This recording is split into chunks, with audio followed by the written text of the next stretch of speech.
You're juggling work deadlines, diaper changes, school drop-offs, and maybe even reheating your coffee for the third time today. I get it. It feels like there's never enough time. But here's the truth. Work-life balance isn't about doing everything. It's about doing what matters most on purpose. And in this video, I'm going to share 7 work-life balance tips that help my wife and I raise 2 kids, grow a business, and still protect our peace. Hello, I'm Jonathan, co-founder of Parent Portfolio, personal finance author, and a full-time dad who once worked over 60 hours a week while raising 2 kids. And at one point, we were running on fumes. There was no system, no schedule, just survival. But when we finally got intentional how we spent our time and aligned our priorities as a couple and a family, everything changed. So if you're ready to find the balance in a season that's often feels chaotic, let's dive in. The first thing we had to do was stop comparing ourselves to others. Balance doesn't mean having a spotless house, a thriving career, and kids who eat homemade bento boxes every day. It means prioritizing what matters to you. For us, that meant saying no to weekend overtime, even if it meant less money, so we could just be there for soccer games and Saturday pancakes. It also meant redefining success, not by how much you got done, but how much present we felt as parents. Take some time to ask yourself this. What does a balanced week actually look like for a family right now?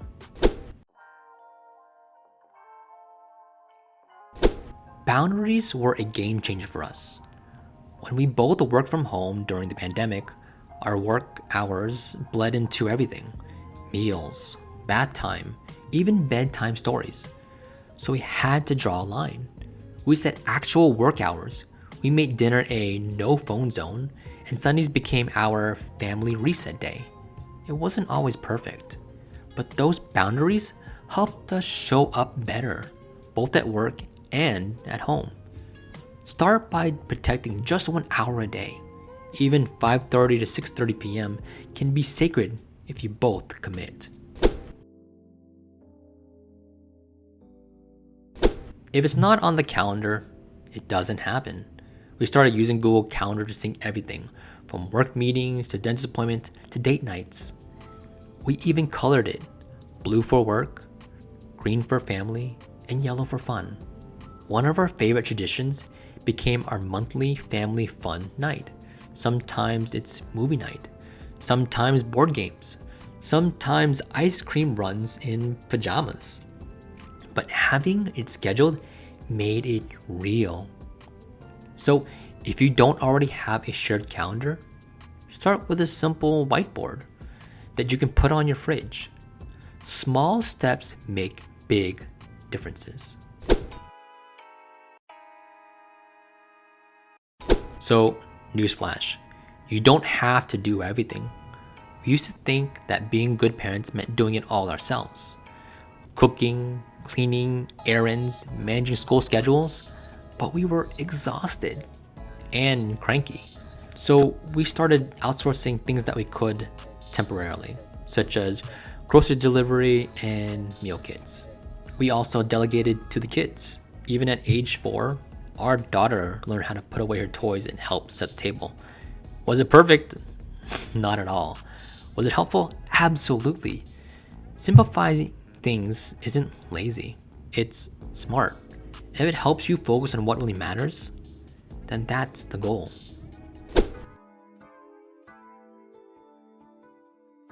So I know it feels impossible, but personal time is essential. I started waking up just 30 minutes early to read, stretch, or just breathe before the chaos of the day. My wife has her coffee and podcast time in the afternoon while the kids take a nap or play. We each get one night a week where the other handles bedtime, so we can do whatever we want. Protecting that space keeps us sane. and reminds us that we're more than just workers or parents. We're people too, and people need rest.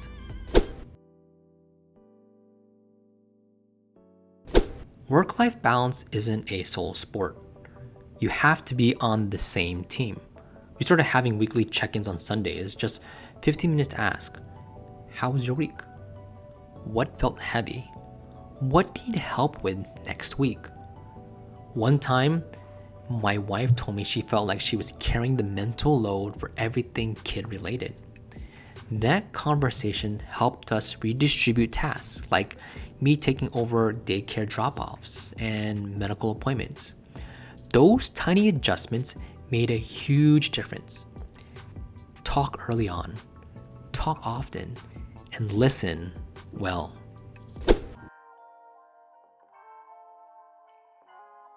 Okay, this one's for every parent who feels guilty for missing a recital or skipping a work call for a sick kid. You're human. You're doing your best.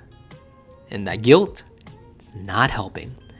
I used to beat myself up for not being a Pinterest dad or taking client calls from the car. But once I let go of that guilt, I became a better parent. More present, more peaceful, more real. You don't need to be perfect, just present. So let's recap. To find what balance means for your family, I want you to set clear boundaries, use a shared calendar, and delegate and simplify. Protect your personal time and communicate with your partner. I also want you to let go of guilt. You don't need to have it all together. Trust me. You just need a plan and a little grace. If you enjoyed this video, please give this video a like and subscribe to the channel if you haven't already. And if you want a personalized time and money system to fit your family's season, click the link in the description below to book a free discovery call with us. Once again, you've got this, and we've got your back.